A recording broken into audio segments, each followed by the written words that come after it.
y sabe y nos va a ayudar a entender exactamente por qué es importante esta fecha, profesor.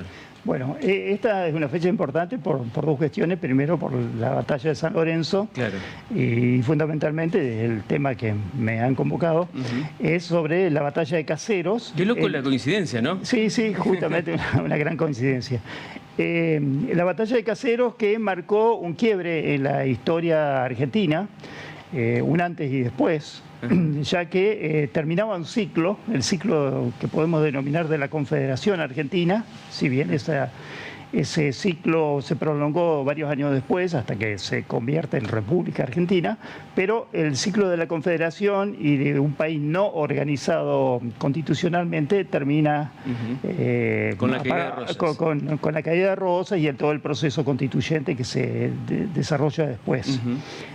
Por eso la batalla de Caseros marca ese quiebre que se produce justamente a partir de las desavenencias entre dos bandos de lo que en esa época era el Partido Federal, ¿no? Claro. Es decir, tanto Urquiza como Rosas adherían, digamos, a lo que se llamaba el Partido Federal, si bien no eran partidos como claro, lo conocemos actualmente, enfrentados en su momento a la reacción unitaria, que también combatía contra Rosas, pero también combatía contra Urquiza en ese momento, pero que ya para 1851 esa resistencia unitaria estaba sofocada, los unitarios estaban exiliados en Chile, en Montevideo, y por lo tanto el país estaba más o menos pacificado, claro, y además arreglada la situación de las relaciones exteriores, que Rosas manejaba justamente por mandato de las provincias las relaciones exteriores, con la firma de los acuerdos con Francia e Inglaterra que habían mantenido bloqueado el puerto de Buenos Aires a partir de 1845. O sea,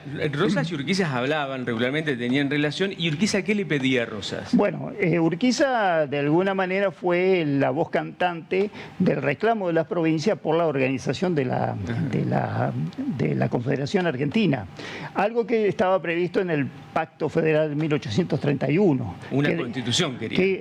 Claro, que disponía la reunión de un Congreso Constituyente.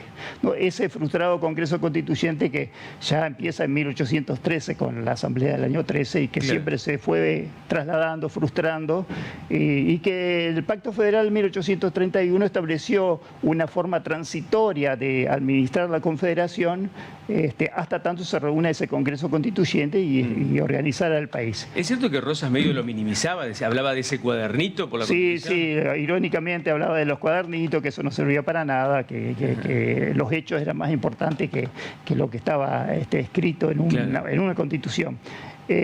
Rosas argumentaba en principio que había que esperar que se pacifique el país para convocar un congreso. Y bueno, el país ya estaba más o menos pacificado, pero Rosas se mantenía en el poder por mandato de las provincias, pero además había detrás de esto un conflicto económico, no solamente político, ya que tanto Rosas como Urquiza representaban sectores de la ganadería, uno la ganadería de Buenos Aires y Urquiza la ganadería del litoral, que competían en desventaja, ya que el puerto de Buenos Aires era el puerto exclusivo para el comercio exterior y por lo tanto perjudicaba a los ganaderos del litoral, que además no podían,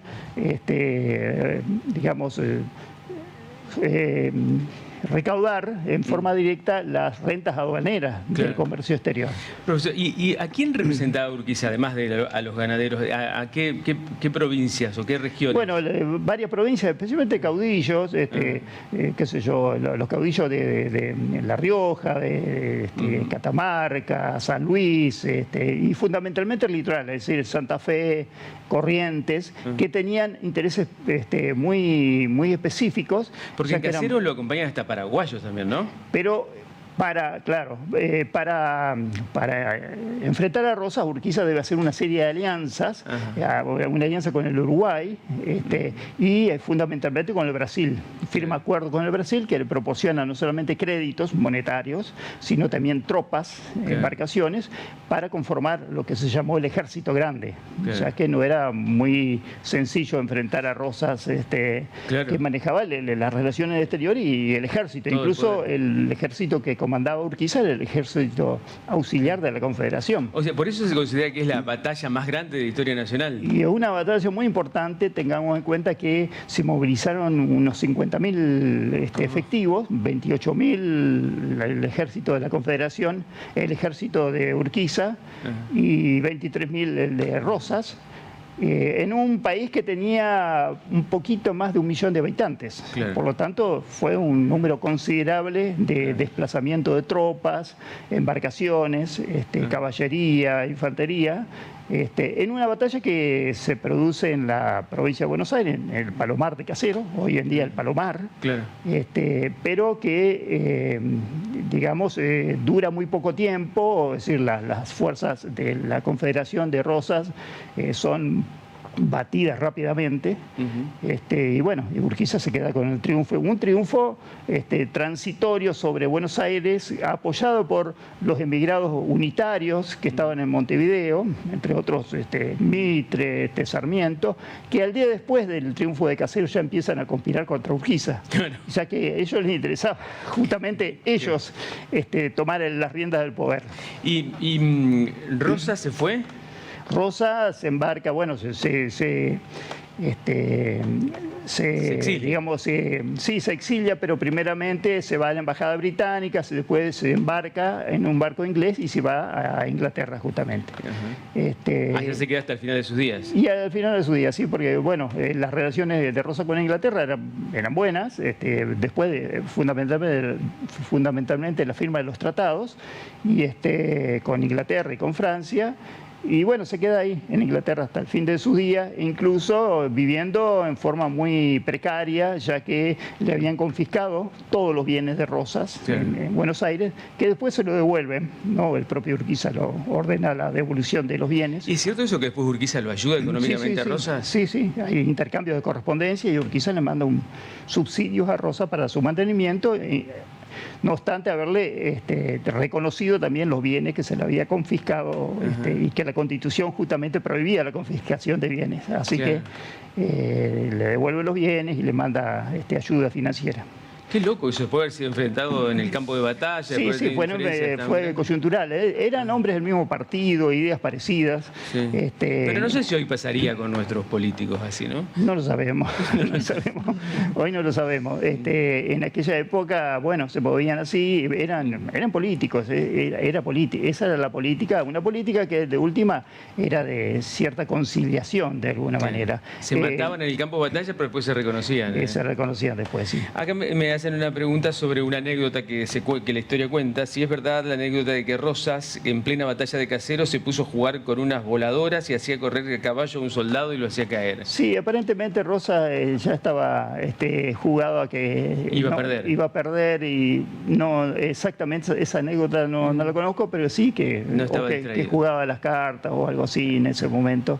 En que se producía la batalla. Sabía que la derrota era inminente. ¿Y a partir de ahí qué pasa con Urquiza?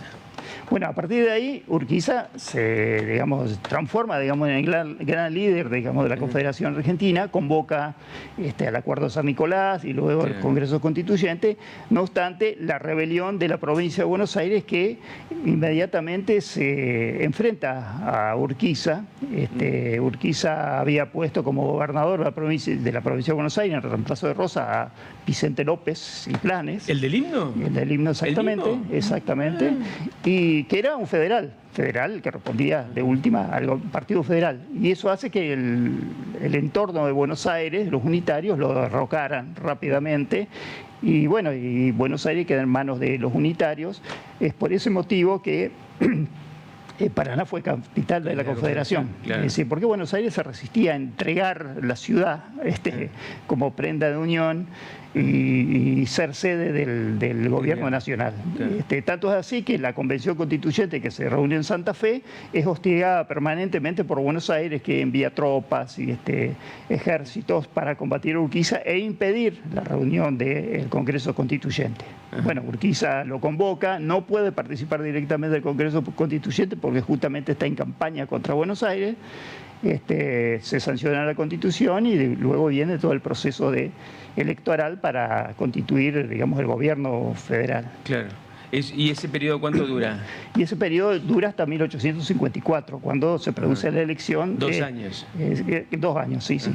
E incluso el periodo comienza un año antes, con el pronunciamiento en 1851. Que es otra fecha fundacional, el 1 de mayo, ¿no? El 1 de mayo. Es decir, es todo un proceso que empieza el 1 de mayo del 51 y culmina con la elección de Urquiza como primer presidente constitucional, aclaro, porque algunos dicen que hay otro presidente anterior, pero no lo es. Así que Urquiza es el primer presidente de la Argentina. Acá tengo otro amigo, dice: Rosas, al verse vencido, huye con su yegua Victoria y al llegar a Buenos Aires tropieza y cae. Y ese lugar es un barrio llamado El Tropezón. ¿Es verdad o mito? Lo desconozco, son mitos que por ahí están sustentados en hechos verdaderos, pero no lo conozco. Claro, porque volviendo al tema del 1 de mayo, mucha gente desconoce por qué es tan importante también esa fecha, ¿no? Más allá del Día del Trabajador, y por qué es tan importante para nosotros. ¿Y por qué nuestra plaza se llama 1 de mayo? Porque precisamente Rosas cada 2 años le pedía a los gobernadores que le renovaran la confianza para dejarlo como encargado de las relaciones exteriores de la Confederación. Claro. Rosas enviaba una circular diciendo, bueno, que yo quiero que me reemplacen, pero era una excusa simplemente para ver ratificado su poder. Claro. Y Urquiza, en 1851, con un decreto dice, bueno, ya lo relevamos del poder, de la obligación de representar a Entre Ríos, y es ahí cuando rompen relaciones, porque en realidad no era esa la intención de Rosas. Claro. Por eso es importante ese decreto que se llama pronunciamiento, que además Urquiza lo publicó en un acto en la Plaza Ramírez de Concepción de Uruguay. Es un acto público en donde se lee el documento ese, y por eso se conoce como el pronunciamiento. Fíjese qué importante que ha sido el rol de Urquiza y de los entrerrianos en general en esa. Sí, sin duda Urquiza es una de las grandes figuras del país, controvertida por supuesto, claro, históricamente, pero bueno, como todos los personajes de nuestra historia tienen sus controversias. Pero no deja de ser muy importante desde el punto de vista político, educativo, económico, ¿no? Claro. ¿Y qué se le cuestiona a Urquiza?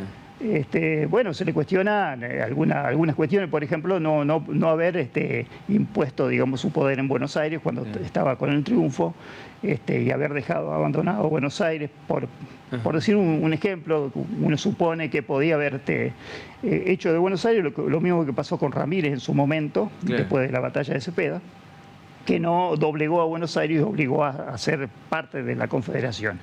Y luego algunas cuestiones como la batalla de Pavón, que ocurrió, digamos, después de que Urquiza decidiera no continuar con el triunfo de Pavón, ¿no? Claro. Así todo, qué importante el protagonismo de Entre Ríos en general, ¿no? Desde Ramírez a Urquiza, exactamente, a lo largo de la historia. Bastante minimizado fundamentalmente cuando se dice, bueno, Rivadavia fue el primer presidente, el proceso de la Confederación, por ejemplo, en el lenguaje las palabras no son inocentes, y cuando se dicen las presidencias históricas de la Argentina, se habla de Mitre, Sarmiento y Avellaneda. Y se obvia a Urquiza, por ejemplo, como presidente histórico. Y bueno, Roca fue presidente histórico también. Pero bueno, en el lenguaje de los manuales de la escuela secundaria se sigue repitiendo eso, esas onceras, digamos, de la historia. Profesor, como siempre, clarísimo. Muchísimas gracias por la visita. Bueno, gracias por la invitación y un gusto participar. Muchas gracias. El profesor Rubén Burlot es un especialista